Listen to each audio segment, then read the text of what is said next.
Buenos días, estamos con José Alejandro Urriago, gerente de estrategia de inversiones de Old Mutual.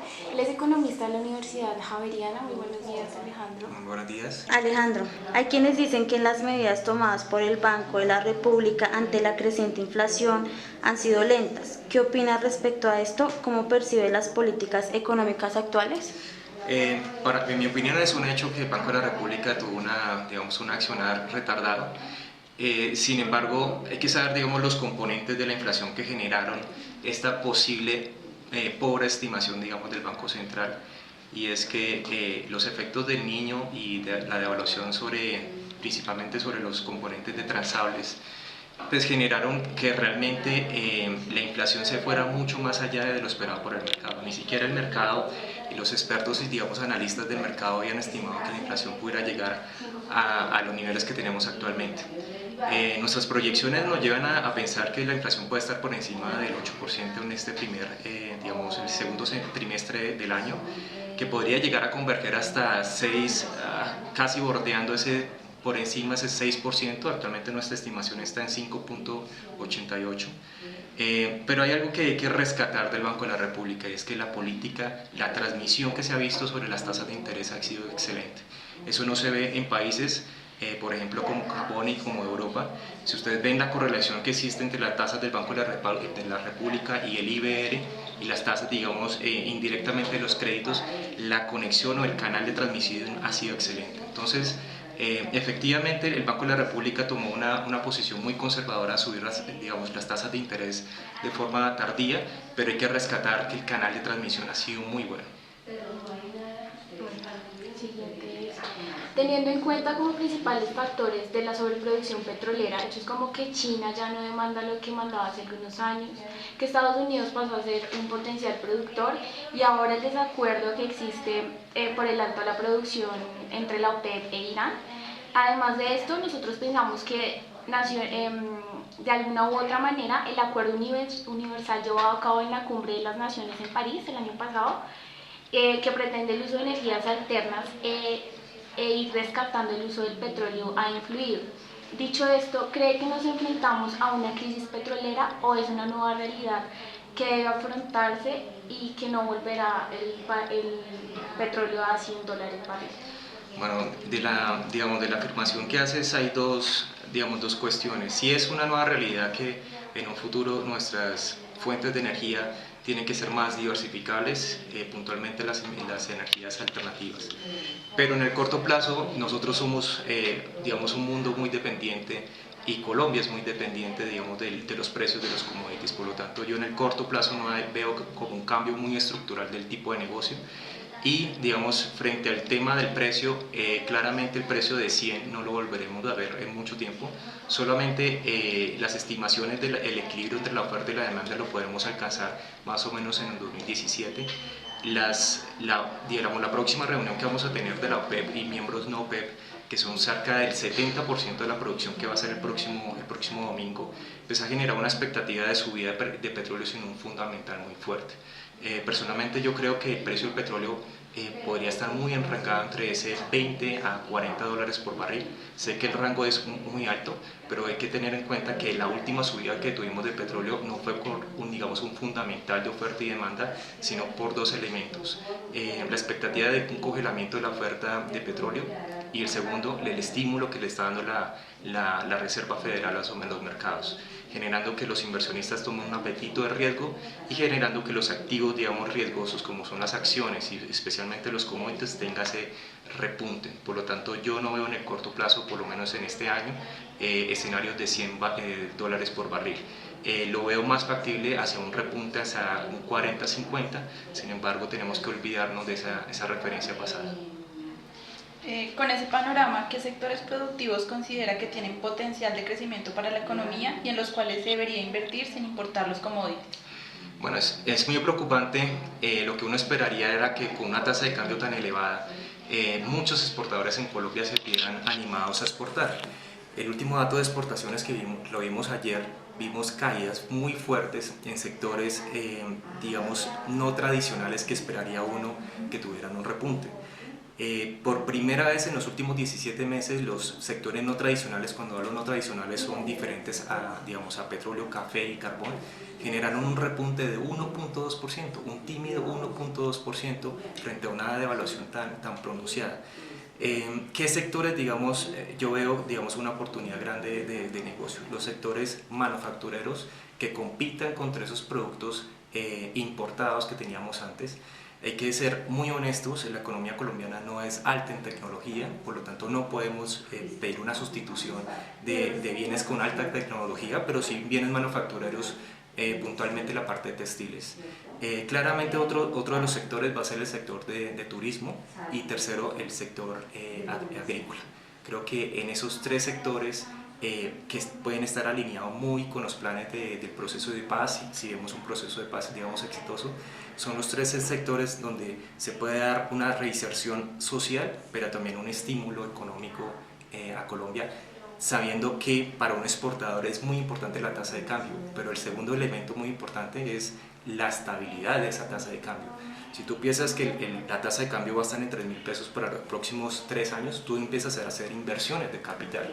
Pero si tú sabes que la tasa de cambio el próximo año va a estar en 1.000 pesos o 2.000 pesos, para ti no vale la pena hacer esas inversiones. Por lo tanto, si digamos, con la pregunta que contestamos del petróleo, se mantienen petróleos bajos frente a niveles históricos, la tasa de cambio, digamos, del peso colombiano frente al dólar alta, eso generaría estímulos, digamos, de inversión de exportadores. Pero en esos tres sectores, lo veo en turismo, lo veo en agricultura y lo veo en manufactura. Ok, Alejandro, ¿qué opina usted del mercado bursátil en Colombia? ¿Podría o debería potenciarse? ¿De qué manera le aporta a la economía y el crecimiento del país? Bueno, el mercado bursátil es un gran canal, digamos, de inversión. Si tuviéramos un mercado bursátil un poco más democratizado en la parte de empresas pequeñas y medianas, si ustedes ven, el mercado bursátil está muy concentrado en compañías grandes, que generalmente son las compañías de poco crecimiento porque ya están consolidadas. Sin embargo, el mercado de capitales no llega abajo y a veces los inversionistas sienten algo como muy parecido, es que el inversionista no siente que tiene opciones de inversión diferentes, y es que el mercado accionario no le permite tener opciones diferentes. Si ustedes ven, el mercado de capitales está diseñado en este momento para financiar a los bancos. El mercado de capitales en la parte de renta fija también. Gran parte, digamos, de los títulos, los CDTs que se negocian en el mercado secundario son para financiar o fondear como tal bancos. Por lo tanto, hay un gran desafío en el mercado accionario, que es poder incorporar esas empresas innovadoras, riesgosas, sí, puede ser, pero que tienen gran capacidad de crecimiento. Ejemplo puntual en los mercados accionarios que uno ve en Canadá, que son prácticamente unas incubadoras del estímulo, digamos, de crecimiento de una sociedad. Por lo tanto, un inversionista claramente va a invertir en compañías que generan un potencial de crecimiento mucho más alto y el mercado se empieza a diversificar. Hay, digamos, dos elementos que generaron un cambio total a lo que nosotros veníamos viendo como crecimiento del mercado. Interbolsa, lo que sucedió con Interbolsa generó desconfianza en el mercado, y lo segundo, el petróleo. Un mercado tan concentrado en el sector petrolero, pues obviamente genera por correlación y por, digamos, por efecto de contagio un impacto en los precios de empresas que no tienen nada que ver con petróleo, es más, que se podrían beneficiar por el precio del petróleo o porque sus operaciones estaban en países como Estados Unidos, que ahorita van a reportar utilidades en dólares que valen mucho más. Por lo tanto, eso generó, digamos, un revés de lo que veníamos generando de crecimiento del mercado. Y otra partecita que es, ¿qué tanto le aporta el mercado bursátil en generar el crecimiento económico de un país, de Colombia, pues? El mercado bursátil es clave para asignar los recursos a la mejor posibilidad, digamos, de inversión. Esa es la finalidad del mercado bursátil, es cerrar esa brecha de que los inversionistas tienen los recursos para tenerlo, los emprendedores tienen digamos, las ideas y la creación, digamos, de empresas, pero hay veces esa conexión no se da, digamos, esa asignación de recursos. Un mercado bursátil lo que trata de hacer es generar, digamos, el mayor crecimiento de las compañías que cotizan en bolsa. Lamentablemente, o infortunadamente en Colombia el mercado, digamos, de capital está muy concentrado en la parte de deuda privada, deuda pública, perdón, y pues eso ha generado un desplazamiento que no se ve en países como en Estados Unidos. Pero eso está muy relacionado también con la cultura, y es la cultura del inversionista. Si muchos de nosotros o muchos de nuestros familiares conocieran las posibilidades de inversión en el mercado de capitales, claramente habría como, digamos, un incentivo a que las empresas puedan capturar recursos de forma mucho más fácil a tasas mucho más accesibles. Sin embargo, pues el mercado colombiano viene en esa educación financiera que va a permitir en un futuro pues, generar, digamos, un beneficio para el inversionista y un beneficio para las empresas. Por último, Alejandro, ¿qué posible escenario puede generar las tasas negativas como las implementadas por Japón y la zona euro? ¿Podrá cumplir con sus propósitos? Es muy difícil. En economía uno ve que la política monetaria, el efecto se llama asimétrico.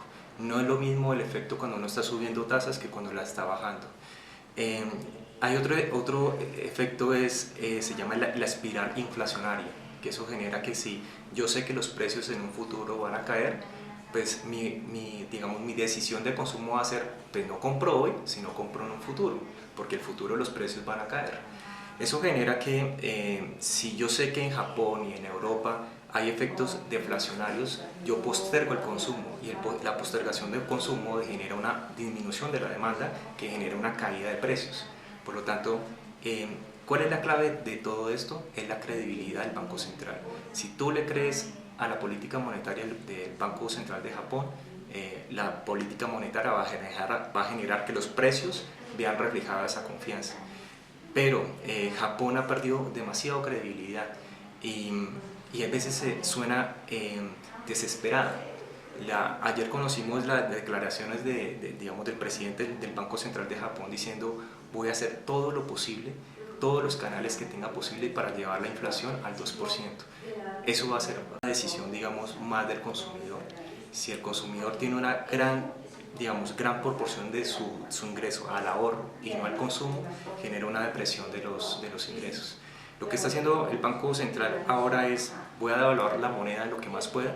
Sé que mi dependencia con China es muy grande en las exportaciones y sé que tengo que ganar competencia.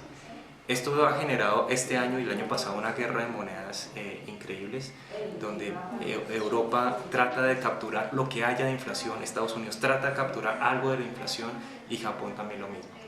Por lo menos vimos un cambio de postura del Banco Central de Estados Unidos con una subida de tasas.